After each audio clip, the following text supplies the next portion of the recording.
Eh bien, ravi de vous retrouver pour cet après-midi. Je ne sais pas si c'est vous qui étiez déjà là ce matin. Soyez les bienvenus si vous arrivez dès à présent pour cet après-midi de cette rencontre intitulée Sur les épaules de Darwin. Cet événement est organisé par la ville du Havre en partenariat avec le Collège de France, le CNRS et l'Université Le Havre Normandie. Dans l'après-midi, je vous fais un petit point sur les rencontres qui vous attendent. À 15h45, vous aurez droit à une masterclass d'un météorologue, Louis Baudin, qui vous parlera pendant 1 heure de son métier et puis des prévisions météorologiques. À 16h45, ce que l'on a appelé les récréations avec Roland Lehoucq, qui vous parlera de l'effet de serre pendant une petite demi-heure. Et en toute fin d'après-midi, si vous êtes encore avec nous, ce sera un grand entretien avec le paléoclimatologue Jean Jouzel. Mais tout de suite, nous allons commencer par une table ronde avec, vous allez voir, un grand projet scientifique qui est encore en train de se dérouler, qui s'étale sur une dizaine d'années, avec un budget conséquent, avec beaucoup de laboratoires qui travaillent autour. Ce projet s'appelle Stratéol. Il s'agit de lancer des ballons dans l'atmosphère pour étudier cette atmosphère. Je vous présente mes invités dans un instant qui vont me rejoindre pour parler de tout cela. Venez donc monter sur scène avec moi. Vous pouvez les applaudir pour les accueillir. Je suis sûr que ça les mettra en confiance. Alors, à mes côtés, il y a Albert Herzog. Vous êtes le responsable scientifique de Stratéol, Stratéol 2, ce projet de lâcher de ballon dont nous allons parler. Vous êtes enseignant-chercheur à Sorbonne Université et vous travaillez au laboratoire de météorologie dynamique, le LMD, à l'Institut Pierre-Simon Laplace. Au centre, Stéphanie Venel, chef de projet Stratéol 2. Vous travaillez au CNES à Toulouse. Le CNES, c'est l'agence spatiale française. Les États-Unis ont la NASA. Nous avons le CNES. Et vous êtes plus précisément à la sous-direction ballon du CNES. On verra ce qui s'y passe à cette sous-direction du CNES. Et puis enfin, Richard Wilson, enseignant-chercheur à Sorbonne Université à Paris. Vous travaillez plus exactement au LATMOS, le laboratoire atmosphère observation spatiale. Et vos recherches portent sur l'atmosphère. On va voir comment vous utilisez justement les données recueillies par ces ballons que l'on lance dans l'atmosphère. Vous allez nous raconter à quoi ça vous sert. Mais on va donner quelques détails sur ce projet Stratéol 2. Je parlais de ballons que l'on envoie dans l'atmosphère. Ça demande quelques explications. À quoi ça ressemble? À quoi ça sert? D'accord. Donc, le projet Stratéol 2, c'est effectivement un projet d'observation de ce qu'on peut considérer comme la haute atmosphère. Donc, les ballons volent vers 18-20 km d'altitude. Et on s'intéresse principalement à l'atmosphère tropicale. Donc, on lâche les ballons d'un site situé dans les tropiques, aux Seychelles, dans l'océan Indien. Et la particularité de ces ballons, c'est qu'ils sont capables de faire le tour de la Terre, donc ce qui nous permet d'obtenir des observations sur l'atmosphère, sur l'ensemble de la ceinture équatoriale, ce qui est quelque chose d'assez unique en fait. C'est quelque chose qui n'avait jamais été fait avant que vous l'entrepreniez, ou c'est quelque chose qui est fait de façon régulière depuis des années? Non, c'est assez exceptionnel en fait. Il n'y a pas beaucoup d'agences spatiales qui disposent de moyens nous permettant de faire des observations comme ça tout autour de la Terre. Et le CNES est l'une de ces agences-là. Donc ça, c'est une spécialité du CNES. Ces ballons qui permettent d'étudier l'atmosphère. Ils ressemblent à quoi? Alors, donc ces ballons particuliers qui font de la longue durée, ça ressemble. En fait, ce sont des sphères. On a des sphères qui font en moyenne 12 mètres de diamètre. Et ensuite, il faut imaginer dessous 2 nacelles. Donc une première nacelle, le CNES, pour la servitude du vol, c'est-à-dire s'assurer que le vol se passe bien. Il y a de la sauvegarde, il y a des avions. Donc cette nacelle, il n'y a personne à bord de ces ballons. C'est des ballons entièrement automatiques. Ce n'est pas le voyage de Jules Verne, mais exactement. Dans ces nacelles, dans une des nacelles, ce sont les instruments qui sont nécessaires au bon déroulement du vol. Exactement. Donc on mesure quoi? L'altitude? Alors on mesure la position, donc l'altitude, latitude, longitude et toutes les données qui nous permettent de nous assurer que le ballon va bien. Donc tant au niveau de l'énergie, parce qu'il faut de l'énergie, il faut de la communication, parce que les données sont stockées à bord. Et on utilise des systèmes de communication et toutes les heures, le ballon appelle le sol pour envoyer ces données. Voilà, donc il faut aussi traiter tout ça. Donc ça, c'est pour une des nacelles, la nacelle technique qui supervise le vol et qui s'assure que tout va bien. Et puis il y a la deuxième nacelle scientifique. Alors ça, vous voulez en parler peut-être? Oui, je veux bien. Donc la nacelle scientifique, c'est celle que vous pouvez voir sur l'écran, celle qui est au fond. Ces nacelles ressemblent de loin à des gros cubes en polystyrène. Parce qu'on cherche à s'isoler de l'air extérieur. Donc il faut imaginer qu'à l'extérieur, la température, elle est de moins 80 degrés. Et donc on ne sait pas faire aujourd'hui fonctionner des électroniques à ces températures-là. Donc on est obligé de s'isoler. C'est pour ça qu'on utilise du polystyrène. Et donc à l'intérieur se trouvent les différents instruments scientifiques donc développés par les laboratoires partenaires du projet qui nous permettent de faire des mesures sur les variables atmosphériques. Donc pression, température, vent. On mesure aussi les gaz à effet de serre, donc on mesure le dioxyde de carbone, la vapeur d'eau. Et quand on est à 20 km d'altitude, il fait dehors, la température, c'est moins 80. Moins 80 degrés. Oui. Ça veut dire qu'il y a un petit chauffage à l'intérieur de cette nacelle ou les instruments se chauffent eux-mêmes avec leur fonctionnement? Alors, vous voyez, on a des panneaux solaires, ce qui nous permet de recharger des batteries pendant la journée. Et la nuit, on fonctionne sur ces batteries-là. Souvent, les électroniques à bord sont un peu comme des petites lampes, donc elles chauffent, elles contribuent à chauffer la nacelle. Et s'il y a besoin, si jamais la température descend en dessous de moins 30 degrés dans la nacelle, on a un petit système de chauffage qui nous permet de maintenir moins 30 degrés. Alors, vous, le chercheur, vous aussi vous êtes chercheur, mais vous êtes un chercheur qui embarque des instruments et qui profite de ces données qui sont prises. À quoi ça vous travaillez sur l'atmosphère, sur l'étude de l'atmosphère. À quoi ça vous sert d'envoyer ces ballons et de prendre les mesures? Alors, il y a beaucoup d'aspects scientifiques qui sont abordés dans ces campagnes. Il y a des chercheurs qui vont s'intéresser plus spécifiquement à la composition de l'atmosphère et surtout à l'évolution de cette composition sous l'effet de l'activité humaine qui peut conduire à des changements importants. Et il y a des aspects qui sont plus sur lesquels je travaille, qui sont des aspects liés à la dynamique de l'atmosphère. Il faut bien imaginer que l'atmosphère, comme la surface de l'océan, n'est jamais au repos, que vont se propager des ondes, des vagues qui se propagent dans cette atmosphère et qui vont impacter de façon très importante la dynamique, la circulation, les mouvements généraux de l'atmosphère. Il y a des phénomènes qui sont tout à fait fascinants dans la stratosphère équatoriale avec des régimes de vent qui vont s'alterner tous les 2 ans ou 2 ans et demi. Et ces mouvements, cette dynamique est induite par ces vagues, par ces ondes. C'est-à-dire qu'à cette échelle-là du globe, pendant 2 ans, on a des vents qui tournent dans un sens, des vents toujours les d'ouest, mêmes, voilà. Et tout d'un coup, ça s'inverse. Et progressivement, ça va s'inverser parce que ces vents vont filtrer certains types d'ondes qui vont impacter la circulation générale. Donc c'est tout à fait fascinant de comprendre que des vagues vont impacter la circulation au niveau du globe entier. Il y a aussi une circulation générale dans la haute atmosphère qui est complètement impactée par ces phénomènes. Donc il est important, si on veut avoir une compréhension fine de ces événements, de bien comprendre ce qu'on observe, bien comprendre ce qui impacte. Peut-être ce qu'il faut percevoir, c'est que pour comprendre l'atmosphère, on résout des équations, on modélise, on a des modèles numériques. Mais ces modèles ne peuvent résoudre que certaines échelles, ne peuvent pas résoudre des choses trop petites. Et ces choses petites impactent...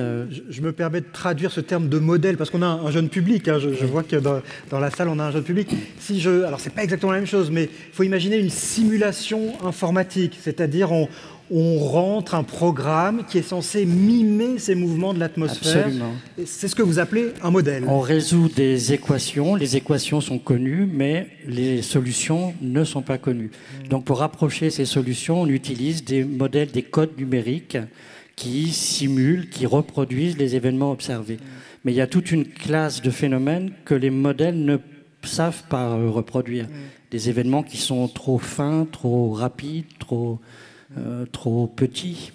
Et donc, il faut les comprendre pour savoir les représenter. Et parce qu'on sait que ces phénomènes ont un impact à l'échelle globale de la planète. Avec vos ordinateurs, vous arrivez à simuler grosso modo le mouvement de l'atmosphère. Avec ces ballons, vous allez regarder des petits déplacements beaucoup plus fins que l'ordinateur ne sait pas prévoir. Absolument. Et donc, pour comprendre ce qui se passe, il faut y aller, il faut mesurer. Absolument. Qu'est-ce qu'on mesure ?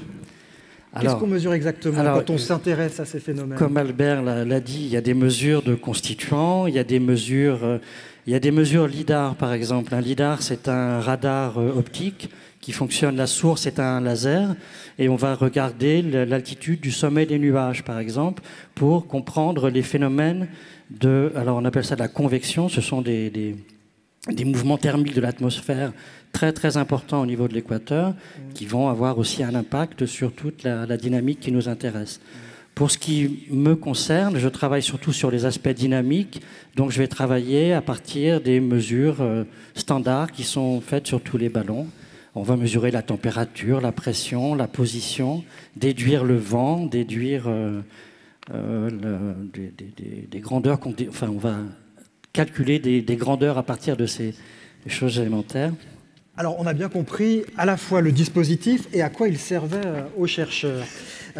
Un projet comme ça, une mission comme ça, ça s'étend sur 10 ans, en fait. Entre le moment où on a le financement et où on décide de le faire, et puis où on commence à envoyer les ballons, c'est plusieurs années qui s'écoulent à chaque fois. C'est vraiment un gros projet.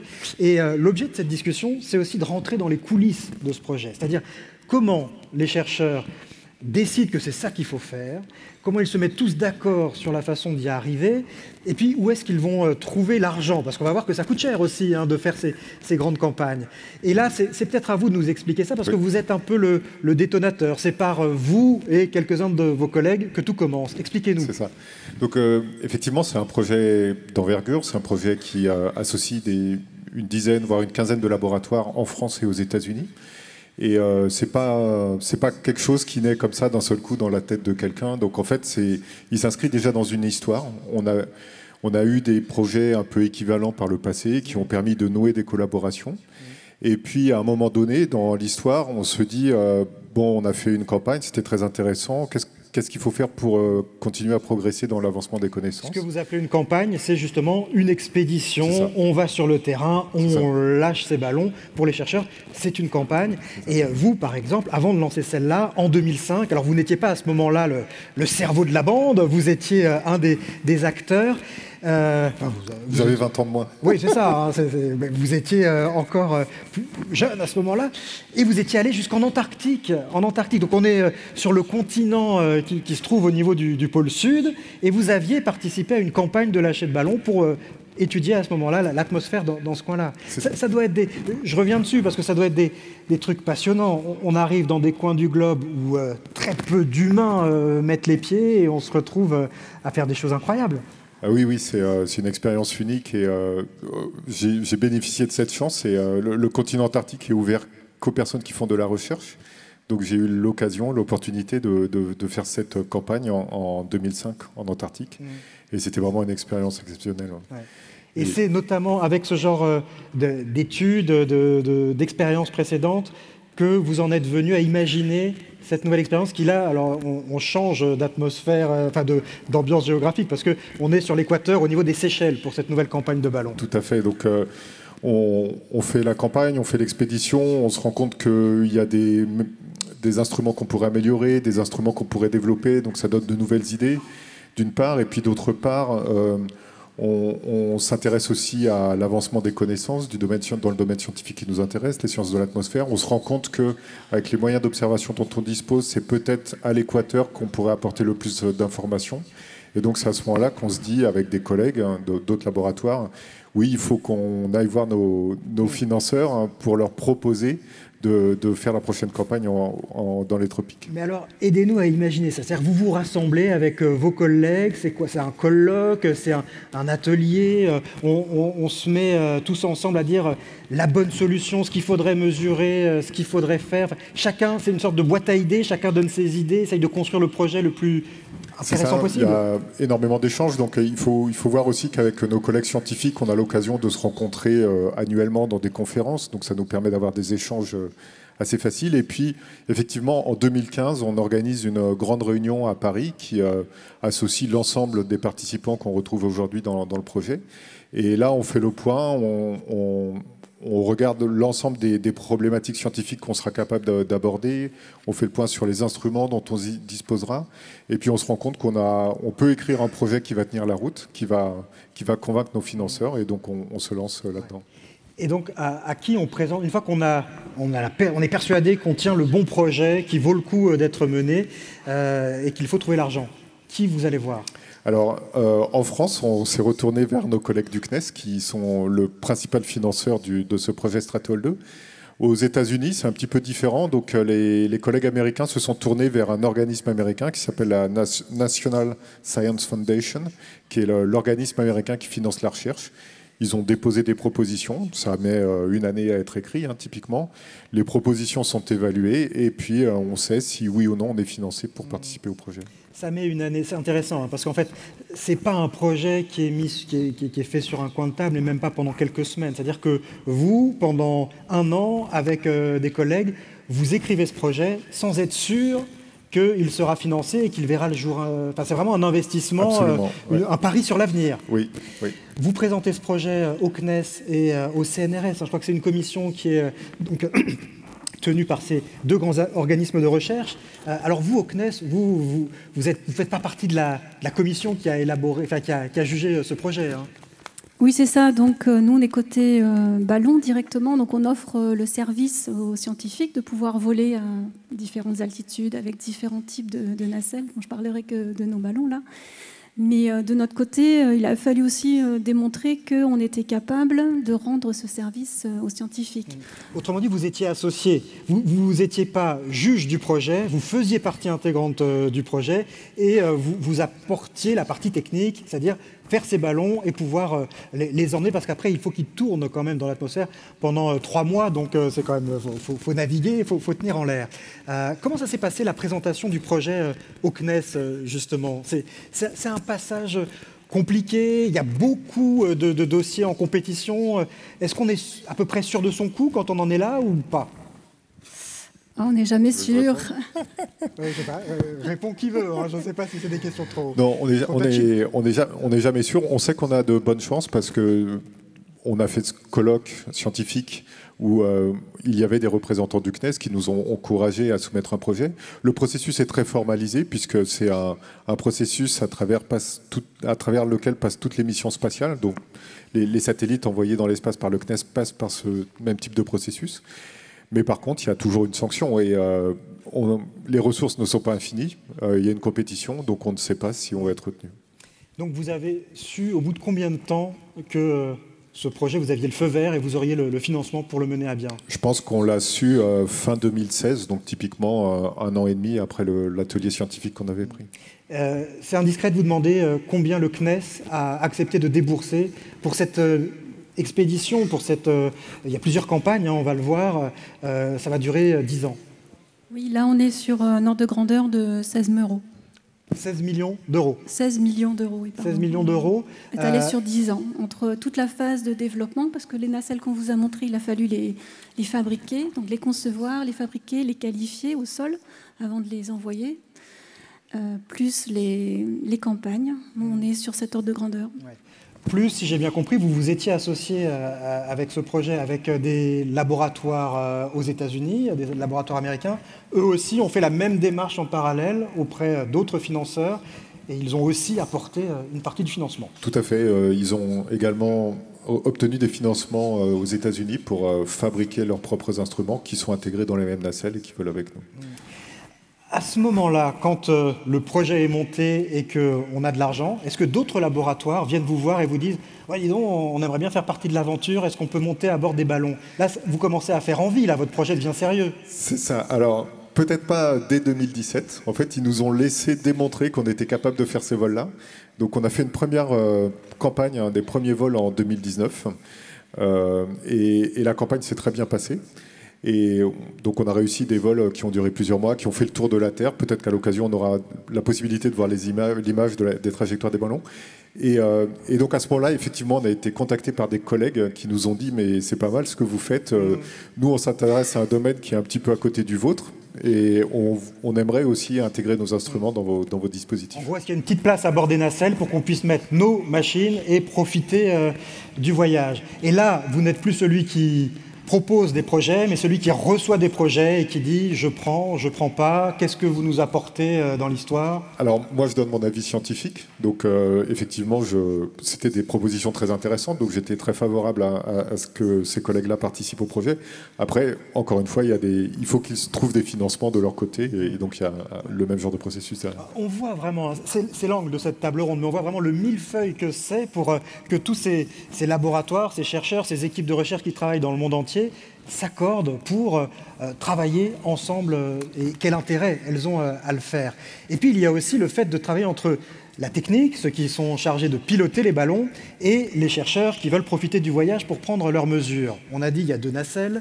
Je crois que le nerf de la guerre, c'est le poids, c'est-à-dire que chacun veut disposer du plus de poids possible pour mettre le plus d'instruments possible. Ça, c'est une négociation, ça se joue comment? C'est-à-dire, vous vous rassemblez, là encore, entre ingénieurs, chercheurs, et puis on joue les marchands de tapis pour savoir qui aura le droit à quoi, à quelle place à bord des nacelles?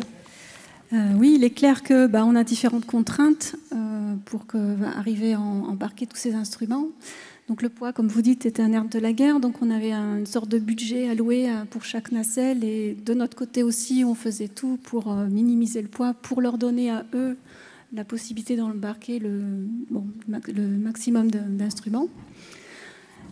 Après, il y a aussi l'aspect, oui, les données. Bon, ça c'est plus côté des nacelles scientifiques. Voilà. Dans cette partie-là préparatoire, vous, le chercheur qui allez utiliser ces données pour étudier les mouvements de l'atmosphère, qu'est-ce que vous apportez, qu'est-ce que vous donnez comme consigne? Moi, j'étais un chercheur lambda lors du congrès de 2015, enfin l'atelier de 2015. Ce que je pouvais apporter, c'était peut-être...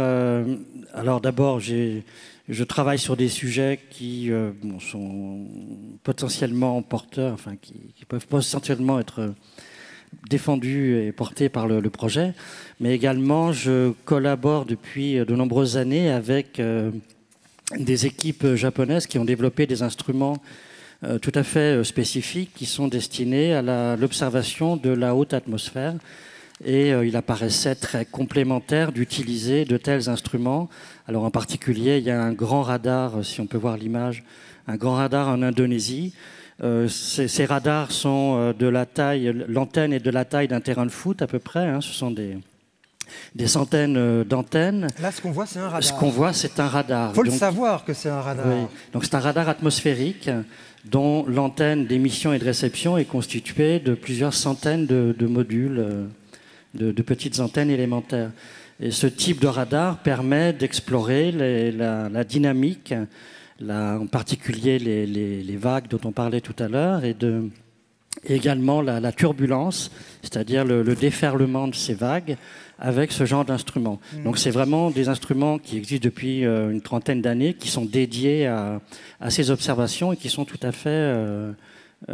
particulier et qui apporte un regard complètement différent et complètement... C'est ça. Et ça, c'est un travail que vous faites en collaboration avec les Japonais. Donc, vous dites comment on rend... L'idée, c'est de confirmer les observations ou de compléter les observations que vous faites avec ce radar? C'est plutôt de compléter, parce qu'on n'observe pas exactement la même chose. On observe les mêmes phénomènes, mais avec des visions, des regards complètement différents. Autant les ballons sont transportés dans les vents, donc restent dans les courants. Le radar est en un point. On va voir défiler au-dessus de notre tête des phénomènes a priori que l'on va rencontrer aussi en ballon. Donc il est tout à fait intéressant et complémentaire d'ajouter ces visus, ces regards différents. Concrètement, ces chercheurs qui sont donc japonais, qui ont leur radar en Indonésie, si j'ai bien compris. 2. Ils en ont un au Japon et un en Indonésie. Et quand ils savent que vous travaillez avec les nacelles du CNES et avec les chercheurs des États-Unis, ils vous disent c'est génial, on va pouvoir croiser nos Absolument. données. On voit vraiment comment les chercheurs à l'échelle du monde allient leurs forces et complètent leurs travaux. Une fois que tout ça est décidé, il y a la première campagne. La première campagne, c'est une campagne de test. Elle a lieu en 2019. Vous nous racontez comme si on y était ? Oui, donc c'était... Ah, le micro nous a lâché au moment... ouais. Il arrive. Non, mais on a eu des petits problèmes. Voilà, changer. Oui, donc c'était une campagne de validation parce qu'on avait côté CNES des nouvelles nacelles, côté sciences aussi leur propre nacelle. Donc même si on avait des développements qui ont été mis en commun, dont les panneaux solaires dont a parlé Albert tout à l'heure, et les instruments, il y avait aussi des nouveaux instruments, donc il a fallu valider tout ça. Donc pour une première fois, on visait 8 vols pour faire voler un petit peu tous les instruments. Donc Albert en a parlé, on lançait depuis les Seychelles. Il fallait vraiment un site qui permette d'avoir des trajectoires qui restent bien autour de la Terre.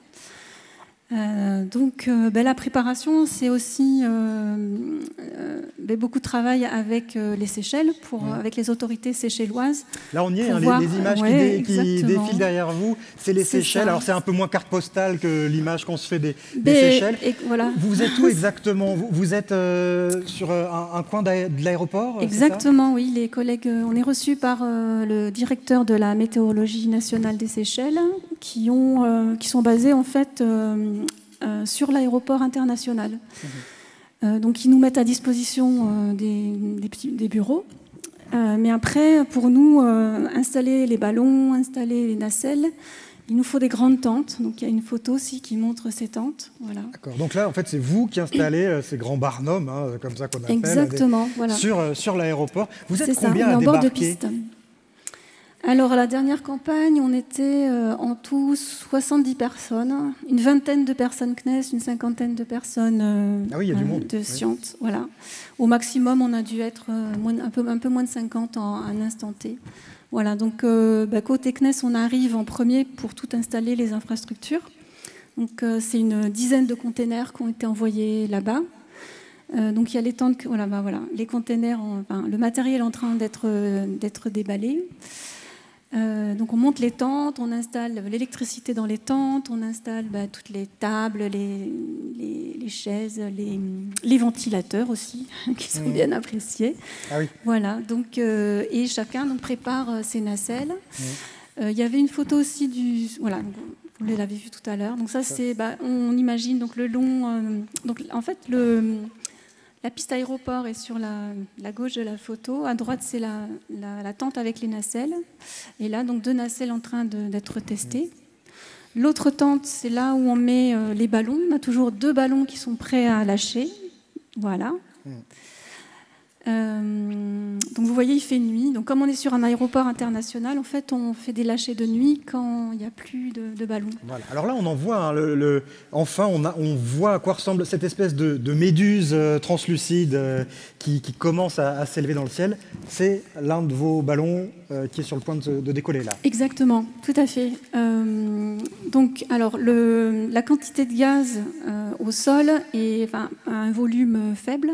Donc c'est pour ça qu'on ne voit pas sa forme ronde. Et en fait, en montant dans l'atmosphère, le gaz va s'étendre et prendre toute la place du ballon. On aura voilà. Donc on voyait un parachute et nos 2 nacelles. Donc ça, c'était en 2019. Alors, je ne sais pas ces photos-là, mais en tout cas, la première campagne, c'était en 2019. Vous testez sur 8 ballons. Ça se passe très bien. Comme on dit dans le jargon spatial, tout est nominal, c'est-à-dire tout est OK, tout a bien marché. Les ballons restent combien de temps en vol ? Alors, je crois que, pareil, il y a une image qui va montrer ça. Donc, les ballons sont restés, 3 mois en vol autour de la Terre. Donc, les Seychelles, c'est le petit point qui se trouve au milieu de l'océan Indien, quasiment, à l'est de l'Afrique. Et comme vous pouvez le voir sur cette image, les ballons vont vraiment faire le tour de la Terre. Et ce qui est très amusant, c'est qu'il y a un ballon qui a exactement mis 80 jours pour repasser au-dessus des Seychelles. Le fameux qu'on a surnommé Jules Verne, du coup, j'imagine, pour l'occasion. Donc ça, c'était en 2019. Vous testez le matériel, ça marche très bien. Vous y retournez 2 ans après, en 2021. Pour cette fois-ci, vraiment, la campagne proprement dite, avec plus de ballons cette fois. Oui, le besoin scientifique, c'était de lâcher 20 ballons.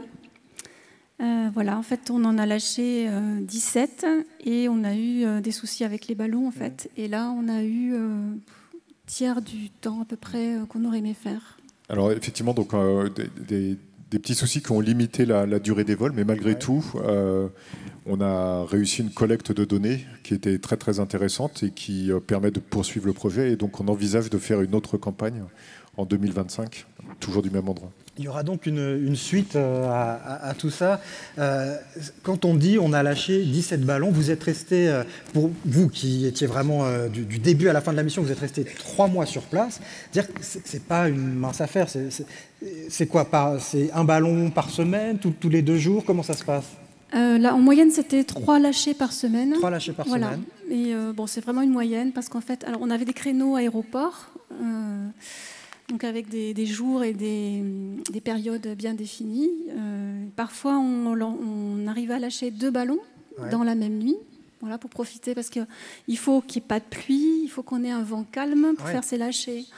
Donc en fait, toute la difficulté de ces campagnes de lâcher, c'est arriver à bien s'organiser entre la préparation des nacelles. Donc je dis 20 ballons, mais il y a 20 nacelles de part et d'autre à préparer. Et donc on a des briefings météo, il y a une photo, où on regarde si on a une opportunité de lâcher dans la nuit qui suit ou après, et on s'organise entre la préparation des nacelles et les lâchers. Dans la nuit qui suit, vous l'avez dit, ces lâchers se font la nuit. Pourquoi la nuit et pas le jour alors? En fait, c'est l'aéroport qui nous contraint à faire les lâchers de nuit, puisque de jour, il y a trop de trafic aérien. La piste de décollage, d'atterrissage est utilisée par les avions qui amènent les touristes aux Seychelles. Et donc, nous, on profite des moments où les avions n'arrivent pas, et ça, c'est de nuit. Mais ça veut dire que pendant 3 mois, vous vivez un petit peu quand même c'est un peu une parenthèse dans vos vies, parce que là, déjà, vous vivez un peu de nuit, et puis vous ne faites que ça, en fait. Enfin, c'est éreintant, c'est l'apogée du projet, ou c'est le moment le plus stressant? Parce qu'en plus, on imagine à chaque lâcher de ballon qu'il faut que ça se passe bien, donc il y a un peu le cœur qui se serre, c'est un peu le...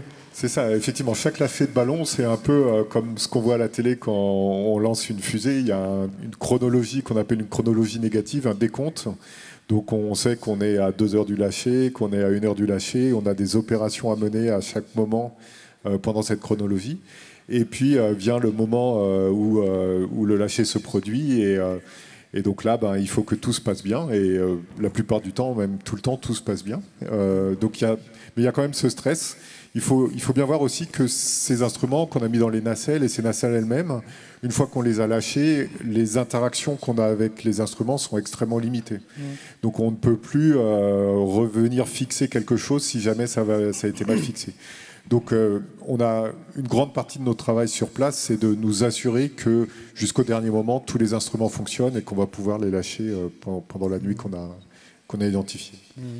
Ces 3 mois, pour vous, je reprends ma question, c'est le moment le plus intéressant, le plus extraordinaire de ces missions, ou c'est un moment dont vous revenez complètement rincé, complètement épuisé? Les deux. Ouais. C'est sûr, c'est l'aboutissement de tout un travail de préparation. On a toutes les nacelles qu'il faut préparer, c'est beaucoup de travail. Donc là, on y est. Ce qui est bien aussi, c'est qu'on est réunis, parce que l'équipe ballon, elle est sur Toulouse. L'équipe des chercheurs, on a parlé des États-Unis, mais sinon, ils sont principalement à Paris. Donc c'est bien aussi d'être... C'est le moment où vous êtes tous vraiment, tout ce que vous aviez préparé à distance, avec des petites réunions. Là, cette fois-ci, vous êtes tous sur le tarmac de cet aéroport des Seychelles et vous voyez concrètement votre projet prendre forme. C'est quoi votre rôle précisément à tous les deux? Parce que vous êtes quand même, vous pour le CNES, vous pour la partie recherche, les organisateurs, les chefs de mission. Sur place, qu'est-ce que vous faites? Alors, moi, j'ai un rôle, enfin, je le dis modestement, mais un peu un rôle de chef d'orchestre. Donc, il y a différentes équipes qui sont présentes, représentant les différents laboratoires. On sait qu'on a un rendez-vous jeudi prochain dans la nuit parce qu'il va falloir qu'on prépare, qu'on lâche le ballon. Donc, on s'assure que l'ensemble des étapes qui amènent au lâcher de ballon sont bien menées dans les temps, qu'il n'y a pas de retard, qu'il n'y a pas de retard sur tel ou tel instrument. Et si jamais ça se produit, ce qui peut arriver, eh ben, on discute avec Stéphanie pour essayer de modifier l'ordre dans lequel on avait proposé les vols, de réorganiser un petit peu localement la campagne pour continuer à avancer. Chef d'orchestre et un peu chef de gare, ou en tout cas de la tour de contrôle, vous dites qui embarque à bord de la nacelle, enfin quel instrument on embarque Alors, jour. Ça on l'a défini avant, donc on sait exactement quel instrument est dans quelle nacelle. Par contre, sur la campagne, on prépare les instruments, on vérifie qu'ils fonctionnent avant de les mettre dans la nacelle. Et donc c'est là qu'on peut rencontrer des petites difficultés, qu'il y a besoin de faire passer un train avant un autre. Pour vous, votre rôle sur place pendant ces 3 mois, vous êtes vraiment là du début à la fin? Oui, tout à fait, pendant 3 mois. Donc, de mon côté, bien sûr, c'est s'adapter à ce qui peut arriver pour Albert, les nacelles, l'enchaînement de leurs nacelles scientifiques. Donc, pour nous, notre matériel, que tout aille bien en cohérence. Et après, il y a tout l'aspect autorité locale aussi. Donc, travailler avec l'aéroport, il faut les prévenir quand on a un lâcher, quand on a une annulation d'un lâcher. Il y a tous les aspects logistiques. Le trafic aérien. Enfin, déjà, vous êtes de nuit, il est moins important, mais il ne faut pas que ça gêne le trafic aérien. Oui, c'est aérien. ça. On a des créneaux qui sont dédiés, mais il faut quand même dire, on va utiliser ce créneau, est-ce que c'est d'accord pour vous, etc. C'est jamais arrivé qu'un ballon croise la route d'un avion, quoi. Depuis que vous faites ça, il n'y a pas ce genre de... Non, il n'y a pas de souci. Ouais. Et de toute façon, ils sont à une altitude bien plus haute que les avions de ligne. Hein. Alors, les avions sont vers... c'est arrivé une fois, en deux même. En creusant un peu, on va découvrir. Qu'est-ce que vous avez fait? Non, c'est lors d'un lâcher, en fait, où on était prêt à lâcher, le ballon était gonflé et tout. Donc, j'ai différentes étapes de communication avec eux pour leur dire dans 2 heures on va lâcher, etc. Et il y a un point, une demi-heure avant le lâcher, où j'annonce on y va. Et un jour, la personne que j'ai en contact me dit non, c'est pas possible, vous pouvez pas lâcher. Il y a un ballon qui va nous survoler, un avion, pardon, lapsus. Ouais. Il y a un avion qui va nous survoler. Et je lui dis, mais l'avion, il vole à 12 km. Nous, on est au sol, le temps qu'on lâche le ballon. Et l'avion sera parti des Seychelles depuis longtemps. Alors on a réfléchi un petit peu et puis il a dit, d'accord, ok. Ouais. Voilà, donc il y a vraiment une interface. Okay. Non, il n'y a aucun risque. Ils s'élèvent vraiment doucement, ces ballons dans la Oui, tout à fait. On est à peu près à 5 mètres par seconde. Donc typiquement, on met 1h30 pour partir du sol jusqu'à 20 km d'altitude. D'accord. On est loin de la vitesse d'une fusée. Hein. On est vraiment... Ah oui, vraiment. Ça monte, et on a aussi tous les équipements, comme les avions, en fait, parce qu'on traverse toutes les couches aériennes dédiées aux avions. Donc on a tous les équipements nécessaires. Donc, par exemple, un feu éclat. Donc, on a une lumière pour être repéré et un transpondeur radar. Donc, ça, c'est plus technique, c'est les discussions entre les avions. Vous êtes là, vous, au moment des lâchers de ballons, ou vous pouvez suivre ça depuis votre labo? Peut-être passez-vous le micro, parce que je pense que celui-là... Alors, lors de la toute première campagne, j'attendais les ballons, moi, de l'autre côté de l'océan Indien, en Indonésie, sur le site du radar. Et donc, en espérant que des ballons... Alors, mon espoir a été partiellement déçu, mais quelques ballons sont passés pendant que j'étais là-bas.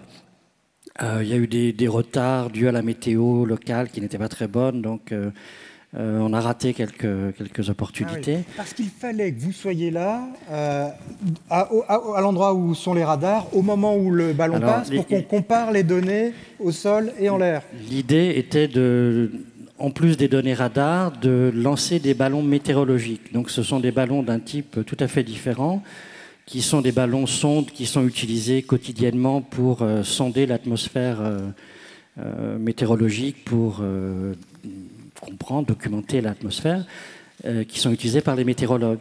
Et on équipait ces ballons d'instruments plus particuliers qui mesurent la vapeur d'eau, qui mesurent l'ozone, qui ne sont pas des mesures standards. Et on attendait le passage des ballons pour lancer ces instruments spécifiques. Très bien. Vous dites on attendait, c'est-à-dire que ces ballons, finalement, une fois qu'on les a lâchés, il n'y a pas de gouvernail, quoi, hein. Ils suivent le courant, les courants d'air. Oui, c'est tout à fait ça. Ce sont des traceurs de vent, en fait, et c'est aussi ça qui est intéressant, parce qu'on peut remonter via leur position aux données de vent. Mais comment on s'assure qu'ils ne vont pas là où il ne faudrait pas qu'ils aillent, qu'ils ne s'écrasent pas là où il ne faudrait pas qu'ils s'écrasent, puisqu'une fois qu'ils sont lancés, ils sont livrés à eux-mêmes? Ils sont complètement livrés à eux-mêmes. Oui, on a des petites marges de manœuvre, mais qui sont très petites. Par exemple, à la dernière campagne, là, il y en a un qui se dirigeait vers l'Afrique du Sud, donc un peu bas en Afrique. Et en faisant quelques petites manœuvres, on a réussi à éviter l'Afrique du Sud. Quand même un peu manœuvrer. Mais c'est très limité, oui. Donc ces ballons-là, oui. Oui, donc, effectivement, pour rejoindre la thématique de cette animation scientifique, en fait, les ballons sont uniquement transportés par le vent et on n'a quasiment aucun moyen de les contrôler. Donc, ça veut dire qu'avant la campagne, en fait, on demande à tous les pays qu'on est amené à survoler qu'ils nous donnent leur autorisation de survol. Donc on leur présente la campagne pour leur dire voilà, on va faire des observations scientifiques, c'est pas de l'espionnage. Et donc. Mais est-ce qu'ils ont le choix finalement? Parce que comme vous-même, vous savez pas exactement où ils vont aller et vous leur dites ça va peut-être passer au-dessus de vous, mais si jamais ils vous disent non, il n'en est pas question, qu'est-ce que vous faites? S'il n'en est pas question, eh ben, ça veut dire que si jamais le ballon s'approche de ce pays-là, on a le moyen de mettre fin au vol. Ah, ballon s'écrase juste à la frontière. C'est ça. Donc, comme l'a dit Stéphanie tout à l'heure, il y a un parachute sur la chaîne de vol. Donc on sépare le ballon des nacelles. Les nacelles retombent sous parachute, le ballon explose. Et vous avez déjà eu des pays qui ont refusé que les ballons passent? Alors c'est arrivé... oui, en 2010. En 2010, il y a eu un pays d'Afrique qui avait refusé. Voilà. Qui effectivement nous a dit non. Donc on allait partir pour faire la campagne en sachant qu'on n'avait pas le droit de survoler le Soudan. Et c'est embêtant parce que le Soudan, c'est un grand pays. Ouais.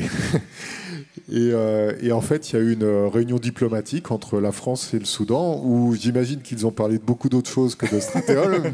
Mais à un moment donné, ils ont parlé de stratéol et donc ils ont trouvé un accord et on a pu survoler le Soudan. Ah, oui. Vous ne savez pas ce qu'on a dû lâcher en retour pour obtenir ce passe-droit dans la négociation. Ouais. Non, mais ça fait partie des choses géopolitiques qu'il faut savoir négocier. Ces ballons, ils restent en l'air, si tout se passe bien, 3 mois.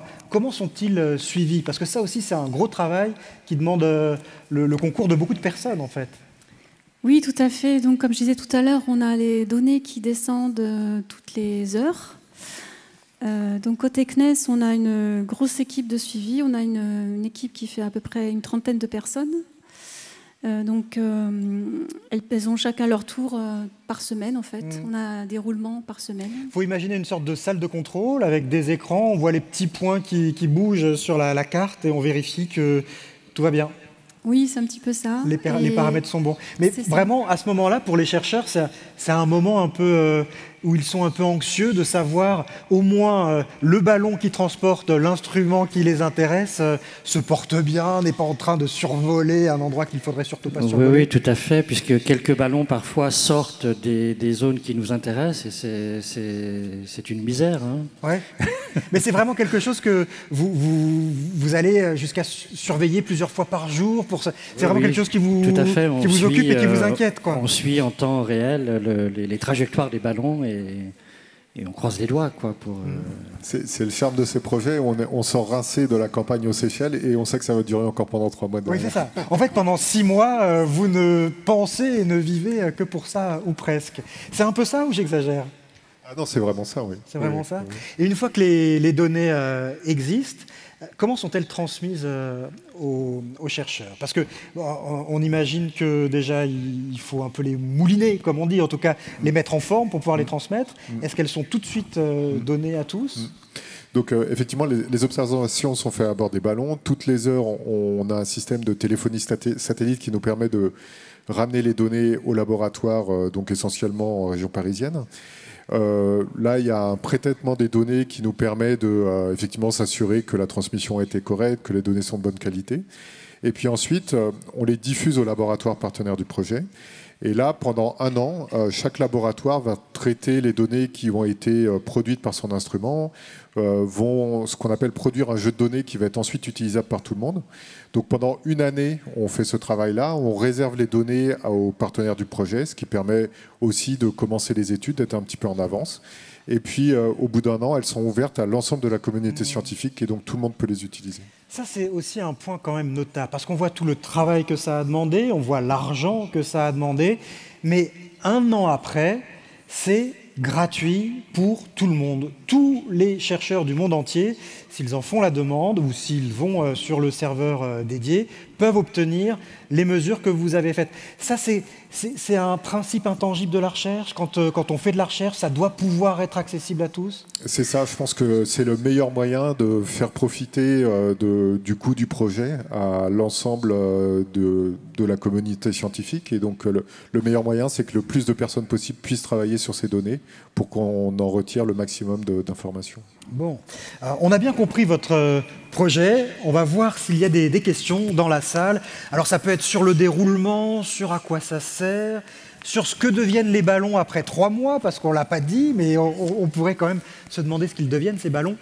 Mais je préfère écouter les questions. Je vois déjà 2 mains qui se lèvent. Un micro va vous être apporté.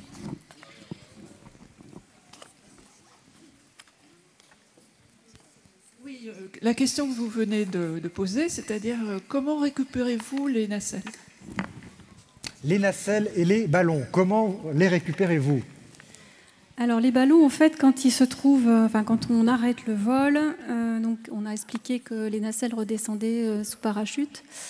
Alors hélas, elles redescendent. Enfin, on a des critères de sauvegarde, on survole des populations, etc. Donc on a des critères de sauvegarde qui nous disent de ne séparer que sur des zones très peu peuplées et de préférence dans la mer. Voilà, donc c'est un côté... Oui. On comprend bien, hein, vous le dites à demi-mot, mais on ne les récupère pas, on s'en débarrasse, on les jette dans la nature et on essaye que ça tombe sur la tête de personne, donc préférentiellement dans les océans, et sinon dans des déserts ou dans des zones inhabitées ou quasiment inhabitées. Exactement. Il n'y aurait pas moyen de faire autrement, parce que je ne sais pas si c'est énormément de pollution, ces appareils, mais on se dit, même ne serait-ce qu'on pourrait peut-être les réutiliser, les récupérer et puis les relancer. Cette idée qu'en fait, une fois qu'ils ont servi, ils ont transmis par ondes radio toutes les données qu'ils avaient pu fournir, et ensuite, ils sont perdus dans la nature. Pourquoi cette Alors en fait, technique-là? on ne pourrait pas les réutiliser, ou en tout cas, il y aurait un gros effort à donner pour les remettre en état de marche. Donc cet aspect-là, on l'a écarté. Sinon, ce qu'on avait essayé de faire pour cette campagne, c'est de définir des zones où on peut les rattraper et les récupérer et organiser des récupérations, en fait. Seulement avec le Covid, tout ça, ça a été fait un peu au moment du Covid aussi. Et les contacts qu'on espérait avoir, par exemple en Australie, parce que c'est une zone assez importante qu'on survole, on se disait qu'on pouvait récupérer en Australie.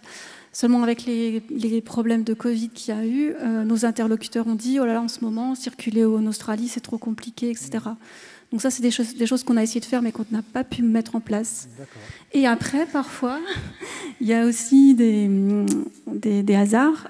Donc on avait séparé un ballon en Colombie, donc dans la jungle colombienne, proche du Venezuela.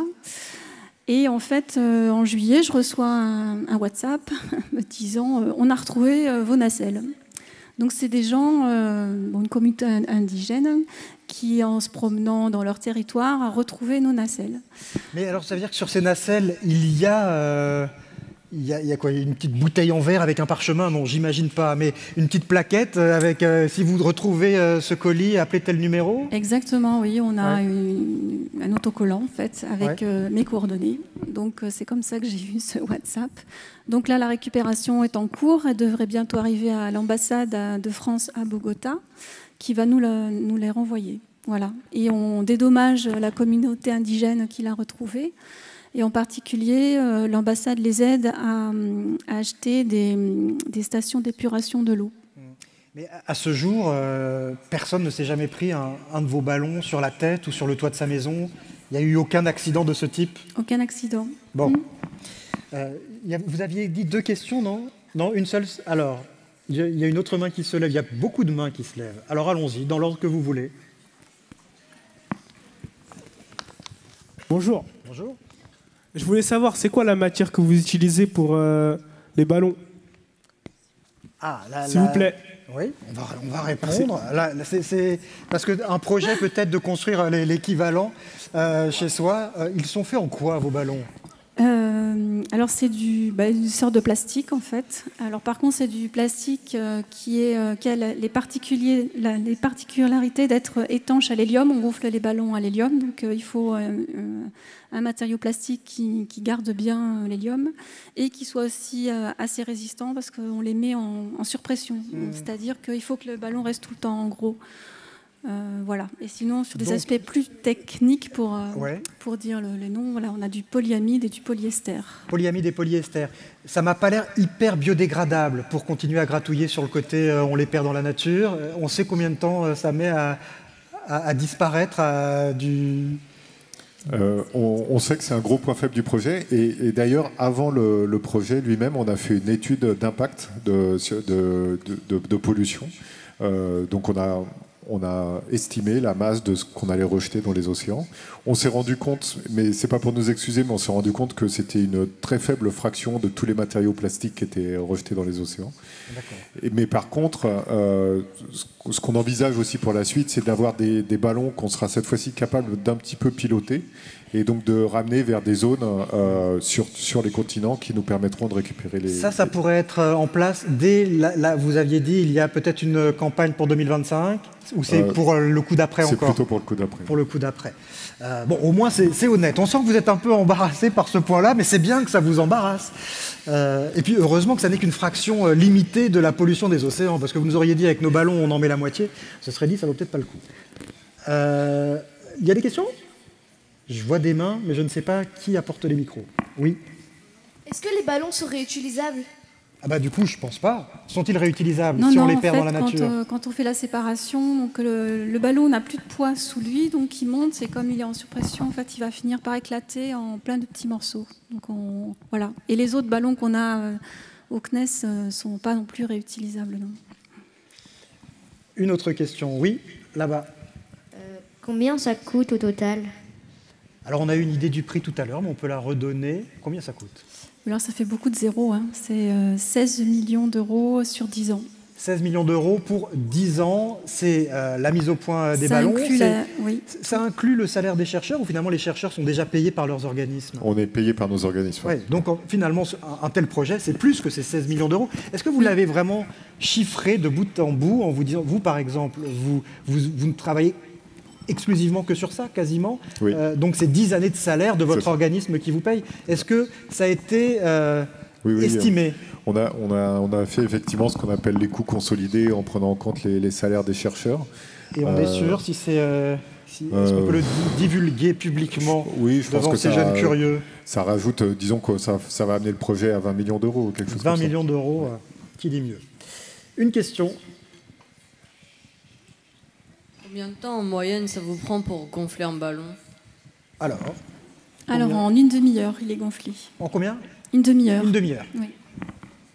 Donc c'est pas la partie la plus longue de ce que vous faites sur ce tarmac, hein, finalement, gonfler. Non, tout à fait. Il y a une petite heure, on va dire, de vérification des nacelles, autant les nôtres que celles d'Albert.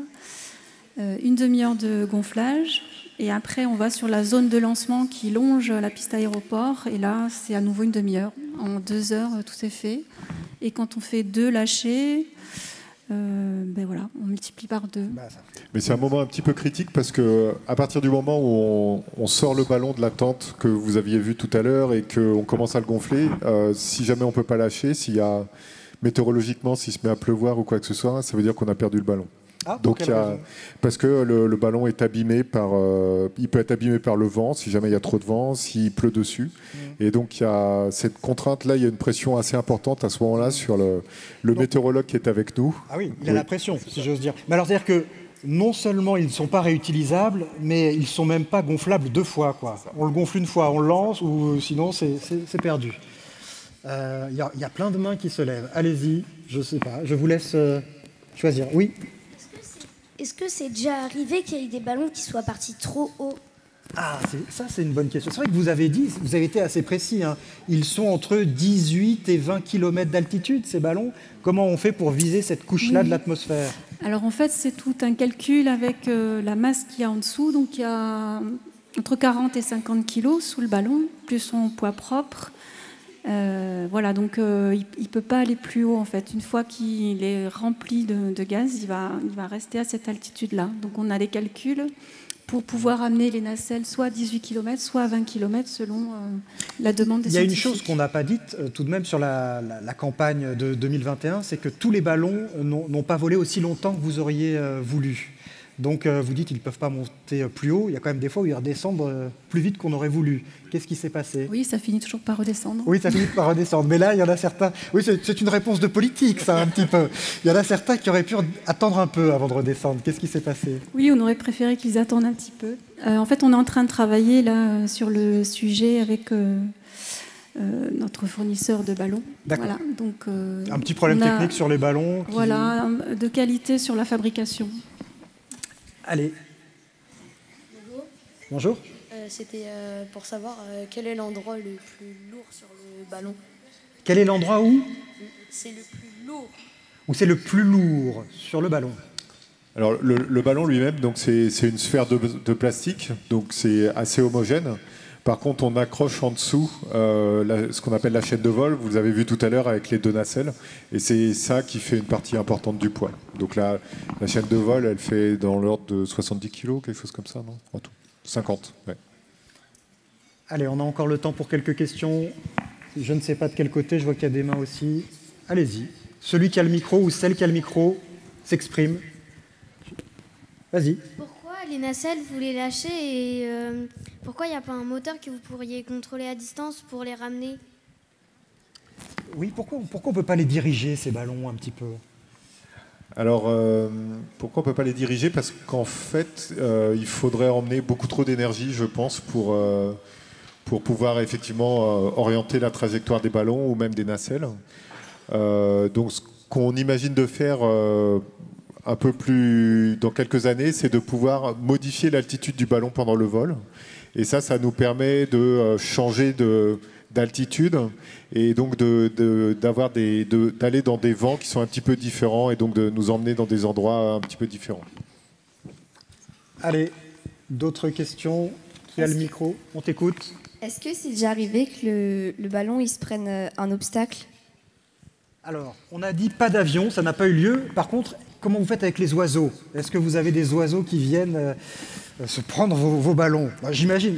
Après, autre obstacle, ça peut être une soucoupe volante, mais ça doit être plus rare. Je vois pas ce que ça pourrait être d'autre qu'un oiseau, ou peut-être qu'un... Oui, je sais pas. Voilà, donc effectivement, dans la stratosphère, à 20 km ou à 18 km d'altitude, il y a rien. Donc il n'y a pas de danger. Les principaux moments critiques pendant le vol, c'est, comme on a expliqué, pendant la phase de montée, il faut essayer d'éviter les avions. Donc ça se fait en coordination avec les autorités aériennes. Et puis la phase de fin de vol, où la chaîne de vol redescend sous parachute.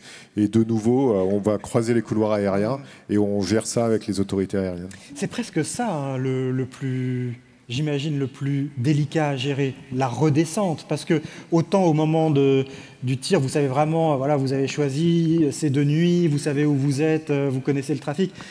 Si un ballon en vol doit redescendre un peu précipitamment, peut-être qu'on ne peut pas tout gérer de ce qui se passe en dessous à ce moment-là. Je ne sais pas qui veut répondre. Oui, bah en fait, enfin,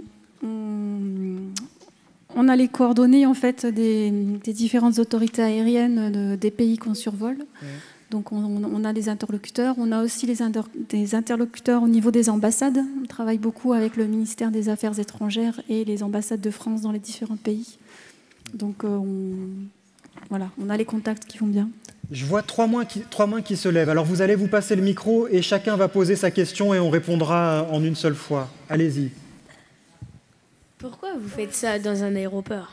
Alors, il y a l'aéroport. On reprend tout de suite une deuxième question. Comment avez-vous eu l'idée de ce projet? L'idée du projet, l'aéroport et une troisième. Pourquoi vous faites ça? Bon, c'est pas mal pour conclure. Alors, peut-être ça peut être l'occasion de redonner la parole à notre chercheur, mais après tout, pourquoi vous vous donnez tous mal? Et puis après, on ira aussi pourquoi l'aéroport? Alors, principalement pour observer, pour voir ce qu'on ne peut pas voir autrement. On découvre des choses absolument nouvelles et surprenantes et inattendues, imprévisibles, en regardant à partir d'un instrument aussi original et aussi novateur, aussi nouveau. Oui, je pense qu'il faut aussi rajouter que vous avez certainement tous entendu parler du changement climatique, du fait que la Terre se réchauffe. Et pour étudier quelle sera la température à la surface de la Terre dans 20 ans, dans 30 ans, on fait tourner des codes informatiques, comme l'a expliqué Richard tout à l'heure, des modèles qui nous permettent de simuler l'évolution de l'atmosphère. Et pour avoir confiance dans ces simulations-là, on est obligé de mieux en mieux comprendre le fonctionnement de l'atmosphère. Et les observations qu'on fait nous permettent de mieux comprendre certains processus qui sont importants, qui jouent un rôle dans l'évolution du climat de la Terre. Vous voulez ajouter quelque chose sur le pourquoi on fait ça et pourquoi l'aéroport? Et puis ce sera le dernier mot. Oui, donc moi, ce sera pour l'aéroport. Alors c'est vrai qu'on aimerait autant pas être sur l'aéroport parce qu'il y a quand même pas mal de contraintes. Seulement, vous avez vu, on a quand même beaucoup de logistique à amener, beaucoup de matériel. Donc il faut quand même un endroit qui soit pas, où on ait un minimum d'infrastructures pour s'installer. On a cherché d'autres endroits, en particulier avec l'Université des Seychelles. C'est une piste qu'on a vue à un moment et bon, la zone qui était proposée ne convenait pas. De toute façon, il y a l'aéroport aux Seychelles, donc il aurait fallu quand même gérer les avions. Et sinon, on a tout le matériel qui arrive par des gros par bateau. Il n'y a pas d'avion qui amène du matériel là-bas, du gros matériel en tout cas. Donc il faut aussi un site qui soit accessible par bateau et après toute la logistique, camion, etc. Donc, et les Seychelles étaient très intéressantes pour le projet. Ça permettait d'avoir des trajectoires les plus longues possibles. Merci à tous les trois. Je voudrais aussi vous adresser un merci, parce que je peux vous dire que ce matin, le public était un petit peu plus âgé que vous. On avait pas mal de classes de lycée et ils ont posé beaucoup moins de questions que vous. Ils se sont montrés beaucoup moins curieux. Alors je vous remercie d'avoir été aussi bavards. Merci à tous les trois.